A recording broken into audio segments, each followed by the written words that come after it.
مرزا غلام احمد قادیانی نے پوری امت مسلمہ کو یہ چیلنج دیا کہ اگر تم میں کوئی میرے پلے کا عالم ہے تو سورہ فاتحہ کی عربی تفسیر لکھنے میں مجھ سے مقابلہ کر لے۔ مقابلے میں دو باتوں کا خیال رکھا جائے گا۔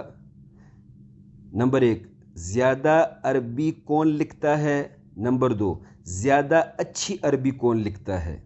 آدھے گھنٹے بعد نیوٹرل جج فیصلہ کریں گے کہ کس نے زیادہ عربی لکھی ہے اور زیادہ اچھی لکھی ہے، اس کو ونر تسلیم کیا جائے گا، وہ مقابلہ جیتنے والا کہلائے گا۔ پوری امت مسلمہ میں پیر مہر علی شاہ صاحب رحمۃ اللہ علیہ نے اس چیلنج کو قبول کیا، کیونکہ لوگ جانتے تھے کہ مرزا غلام احمد قادیانی بغیرت بیک وقت دونوں ہاتھوں سے تیزی کے ساتھ لکھنے کی مہارت رکھتا تھا۔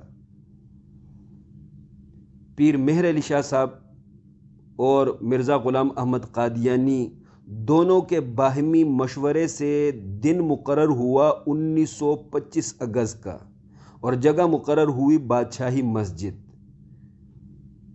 پیر مہر علی شاہ صاحب 25 اگست کو بادشاہی مسجد میں انتظار کرتے رہے۔ عین موقع پر غلام احمد قادیانی نے پیغام بھیج دیا کہ میں بادشاہی مسجد نہیں آ سکتا، اس لیے کہ میرے فرشتے نے مجھ پہ وحی نازل کی ہے کہ سرحد سے کچھ پٹھان راستے میں چھپ کر بیٹھے ہیں، وہ تجھے قتل کر دیں گے، لہٰذا میں نہیں آ سکتا۔ ڈرپوک بزدل اپنے گھر میں دبکا رہا، چھپا بیٹھا رہا اور مناظرے کے لیے نہیں آیا۔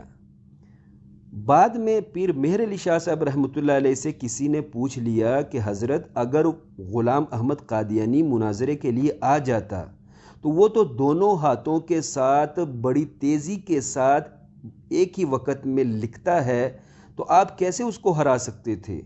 پیر مہر علی شاہ صاحب رحمۃ اللہ علیہ نے فرمایا، اللہ کے بندو، مجھے خواب میں نبی پاک علیہ السلام نے آرڈر دیا تھا کہ مرزا غلام احمد کا چیلنج قبول کرو۔